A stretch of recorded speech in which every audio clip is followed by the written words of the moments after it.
Jueves 14 de diciembre de 2023. Tres mensajes del Evangelio de hoy, tomado del Evangelio de San Mateo, capítulo 11, versículos del 11 al 15. En aquel tiempo dijo Jesús al gentío: En verdad les digo que no ha nacido de mujer uno más grande que Juan el Bautista, aunque el más pequeño en el reino de los cielos es más grande que él.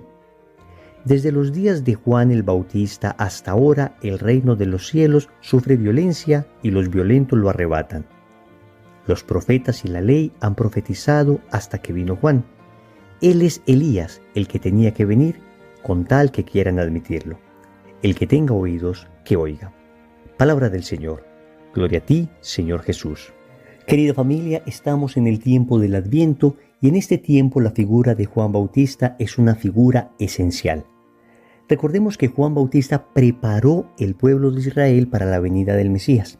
Asimismo, la liturgia nos presenta a Juan para que prepare nuestro corazón, para que su ejemplo, sus palabras, aquello que hizo, prepare nuestro corazón para el nacimiento espiritual de Jesús en el día de la Navidad. Vamos a meditar tres mensajes. Primero, no sabes cuánto vales. Segundo, sé valiente. Tercero, ¿qué oyes? Vamos con el primer punto. No sabes cuánto vales. En el Evangelio, Jesús le dice al gentío: En verdad les digo que no ha nacido de mujer uno más grande que Juan el Bautista, aunque el más pequeño en el reino de los cielos es más grande que él. Amigos, el Señor está estableciendo una diferencia entre los nacidos de mujer, es decir, los nacidos según la carne, y los nacidos según el Espíritu. Lo que el Señor nos está diciendo es que entre los nacidos según la carne, es decir, todos aquellos que pertenecen a la antigua alianza, Juan es el más grande de todos. Pero está contrastando esto el Señor con aquellos que nacen del agua y del Espíritu por el bautismo, todos los que pertenecen a la nueva alianza. Es una manera hiperbólica de significar la gran importancia del sacramento del bautismo y la gran importancia de la gracia que nos confiere Cristo. Está hablando el Señor entonces de la dignidad que asumen aquellas personas que reciben la gracia. Ese es el contraste que establece el Señor. Por eso hemos puesto el primer título de esta meditación: No sabes cuánto vales. Sí, amigos, es que valemos la sangre de Cristo. El Señor en su muerte en la cruz nos confirió la gracia santificante. Esto es un tesoro invaluable. Creo que reflexionamos muy poco sobre este tesoro. El Señor está diciendo que quien posee la gracia santificante, es decir, quien ha recibido el bautismo, entonces contrastado con Juan, aunque sea el más pequeño en el reino, es más grande que Juan, repito, en la medida en que este contraste significa el nuevo nacimiento en la vida de Cristo. La gracia santificante, esa la recibimos en el bautismo. Se pierde desgraciadamente cuando pecamos mortalmente, se recupera con el sacramento de la reconciliación, se incrementa con el ejercicio de la caridad, con la oración, se incrementa con la mortificación, con el ejercicio de las virtudes. La gracia es un tesoro enorme que tenemos dentro de nosotros y esto nos confiere una dignidad extraordinaria. Valemos la sangre de Cristo. Entonces, ¿por qué seguimos mendigando amores? Si Cristo hubiese muerto en la cruz solo para salvarte a ti, óyeme bien lo que estoy diciendo, si solo tú existieras en el mundo, Cristo hubiese muerto exactamente igual, triturado en una cruz para salvarte. Entonces, si vales tanto, ¿por qué sigues mendigando amores? ¿Por qué sigues suplicando a otros que te amen cuando sabes que Dios te amó hasta el extremo, que te dio la sangre de su propio Hijo? Y a través de esa sangre te hizo su propio Hijo, heredero del reino. Óyeme bien, por tus venas ya no solo corre sangre humana, por tus venas corre sangre divina a partir del momento en que fuiste bautizado. De manera que tus obras ya no son obras meramente humanas. Tus obras tienen carácter divino, carácter sobrenatural. Gracias al bautismo, gracias a que has nacido de nuevo, gracias a todo lo que vales, gracias a la sangre de Cristo, tus acciones pueden merecer para el cielo. Y esto es realmente impactante y desafortunadamente no alcanzamos a meditarlo lo suficiente. Pero, amigos, la verdad es que valemos demasiado. Somos preciosos a los ojos de Dios. Óyeme bien, tú querido amigo, tú querida amiga que me escuchas, que has estado mendigando tantos amores, que has estado suplicando que te amen, que has hecho cosas contrarias a tu dignidad, incluso contrarias a tus principios, para que alguien te ame. Escúchame de una vez y para siempre. Tú vales la sangre de Cristo. Vales la sangre del Cordero. Dios te amó desde siempre. Y entiéndeme esto que te voy a decir. Él no te ama más o menos según lo bueno o malo que seas. Él te ama definitivamente porque sí. Él te ama porque se le antojó amarte. Que seas bueno o malo no hace que Dios te ame más o menos. Desafortunadamente, ser bueno o malo determinará cuán cerca o lejos queremos nosotros estar de Dios. Pero su amor no es condicional. No es como nuestro amor humano que es tan defectuoso, que le decimos a nuestros hijos, si te portas bien te quiero mucho. Entonces se supone que si te portas mal te quiero poco. Así no es el amor de Dios. Él nos ama, Él te ama. Y si te encuentras lejos de Él por el pecado, créeme, Él te está esperando con brazos abiertos para perdonarte, para abrazarte, para conferirte de nuevo el tesoro de la gracia. No sabes cuánto vales. Segundo, sé valiente. Sigue el Señor diciendo en el Evangelio. Desde los días de Juan el Bautista hasta ahora, el reino de los cielos sufre violencia y los violentos lo arrebatan. Amigos, hay que entender adecuadamente estas palabras. Jesucristo es el príncipe de la paz, así lo llamaba el Antiguo Testamento, especialmente el profeta Isaías. El Señor le dice a los apóstoles el día de la resurrección, la paz os dejo, mi paz os doy. Es decir, nuestro Dios es un Dios de paz, que viene a traer paz a nuestro corazón. ¿Qué significa entonces estas palabras tan fuertes? Porque el Señor dice que los violentos arrebatan el reino. Aquí tenemos que referirnos a la etimología de la palabra violencia. Cuando vamos a la raíz de la palabra violencia, sabemos que significa desde su etimología el que ejerce fuerza. Y entonces, acá estamos hablando de la fuerza que se requiere para conquistar el reino, para arrebatar el reino.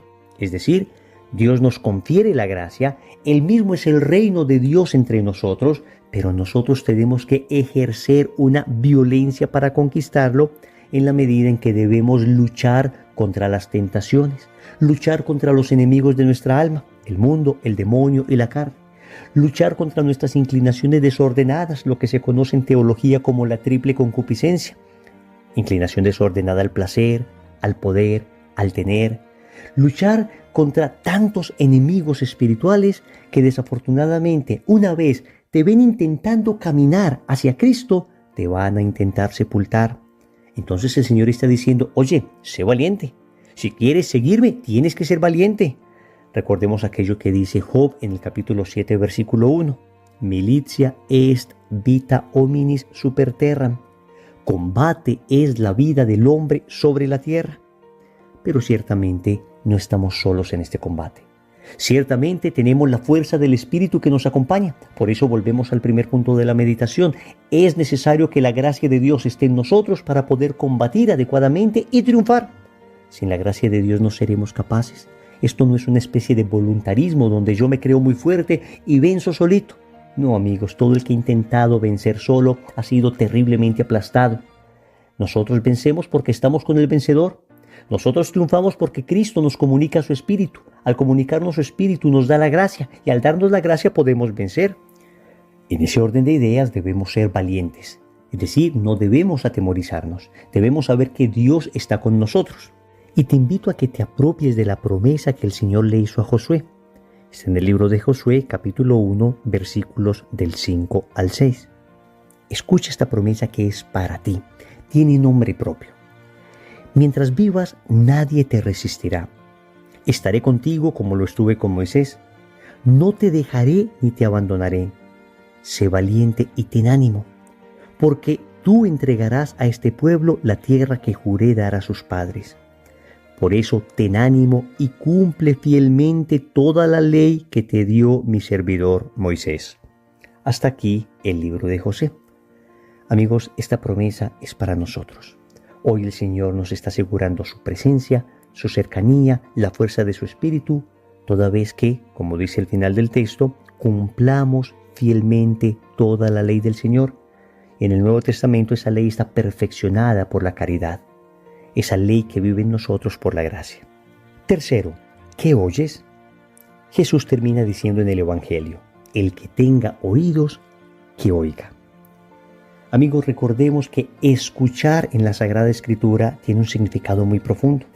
Recordemos que el mandamiento más importante para los judíos estaba contenido en el famoso Shema Israel, que está en el libro del Deuteronomio. Y el Shema significa precisamente eso, el escucha Israel. El Señor tu Dios es el único Señor. Amarás al Señor tu Dios con todo tu corazón, con toda tu alma, con todas tus fuerzas. En fin, ya conocemos el texto, pero noten que casi que el primer mandamiento, antes incluso de amar a Dios, es escuchar a Dios. Escucha Israel. Por eso el Señor está diciendo, oye mis palabras, deja de oír otras voces. Y es que efectivamente existen como 4 voces que pueden hablar a nuestro interior, que pueden tratar de persuadirnos para hacer algo. La primera, evidentemente, la voz de Dios. El Señor nos pide que sea esa voz la que escuchemos. Pero también existe la voz del mundo. Y cuando prendemos los medios de comunicación, cuando estamos viendo la televisión, cuando estamos conectados a internet, cuando estamos leyendo lo que escriben en redes sociales, cuando estamos viendo videos de YouTube, muchas veces lo que hacemos es impregnarnos o más bien contaminarnos de la voz del mundo. Y nuestros criterios dejan de ser los del Evangelio y empiezan a ser los criterios del mundo. Lo más importante es el dinero, lo más importante es el placer, lo más importante es lucir, lo más importante es aparecer. En ninguna parte aparece la caridad, en ninguna parte aparece la mortificación, la modestia cristiana, la humildad, la entrega generosa por el bien de los demás. ¿Ven? A veces puede que terminemos escuchando la voz del mundo, pero también podemos escuchar la voz del demonio. Es esa voz que te incita a odiar, esa voz que te incita a la venganza, esa voz que hace que te entristezcas por el triunfo de otras personas. Es esa voz que te susurra al oído que hagas daño, que hagas mal a la gente que te rodea. El demonio puede estar hablándonos también.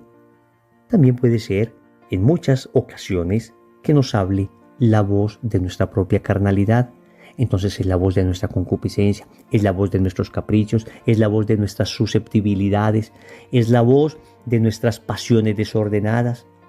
Amigos, ¿qué voz estamos escuchando? ¿Tú qué oyes? Para escuchar la voz de Jesús debemos entender aquello que el mismo Señor nos dice en el Evangelio de San Juan, capítulo 10, versículo 27. Mis ovejas oyen mi voz, yo las conozco y me siguen. ¿Cómo saber, entonces, cuál es la voz de Jesús? En ocasiones se presenta confusa la voz que nos habla al interior y no sabemos exactamente quién nos está hablando. Pues amigos, si estamos habituados a escuchar al pastor, fácilmente reconoceremos la voz del pastor. ¿Por qué una oveja es capaz de entender, discernir, de captar con claridad la voz del pastor? Porque está mucho tiempo con él, porque todo el tiempo está escuchándolo. Si nosotros estamos llenando nuestra cabeza todo el tiempo de la voz del mundo, de la voz del demonio, de la voz de nuestra propia carnalidad, y poco leemos la palabra de Dios, poco estamos en contacto con lo espiritual, charlas católicas, lecturas de vidas de santos, poco estamos en contacto con predicaciones, con la liturgia, pues entonces obviamente nos será muy difícil discernir. Pero en cambio, si habituamos nuestro oído a escuchar la voz de Jesús, cuando se nos susurra al interior, cuando en nuestro corazón tenemos alguna especie de emoción, sabremos discernir con más claridad qué voz es la que nos está hablando. Oremos. Amado Señor, hasta ahora no me he dado el valor que tengo, porque hasta ahora he vivido para el pecado, pero hoy en este Evangelio me muestras que valgo demasiado, que valgo mucho porque tu sangre se derramó por mí. Te doy gracias, Señor, y te prometo que a partir de ahora dejaré de mendigar amores. También te suplico la valentía que esto implica. Sabes que soy muy frágil, sabes que soy muy débil y muy temeroso, pero si tu gracia viene a mí, si tú me acompañas, si tú estás conmigo, nada he de temer. Finalmente te suplico que habitúes mi oído para escuchar tu voz, de tal manera que no sea engañado ni por la voz del mundo, ni por la voz del demonio, ni por la voz de mi propia carnalidad. Señor, dame lo que me pides y pídeme lo que quieras. Amén. Recordemos entonces, primero, no sabes cuánto vales. Segundo, sé valiente. Tercero, ¿qué oyes? Compromiso. Yo les invito para que nos hagamos un propósito. Hacer la lección divina todos los días. Es decir, hacer la meditación.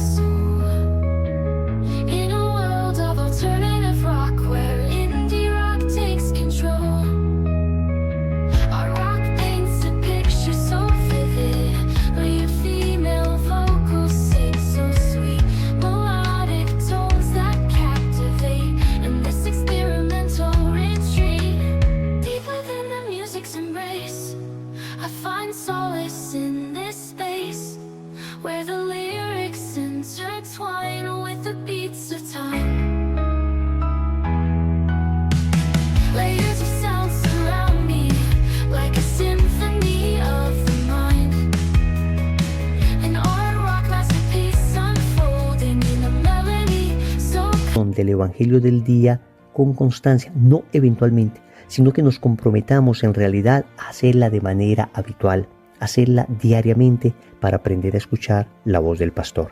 En el nombre del Padre, y del Hijo, y del Espíritu Santo. Amén.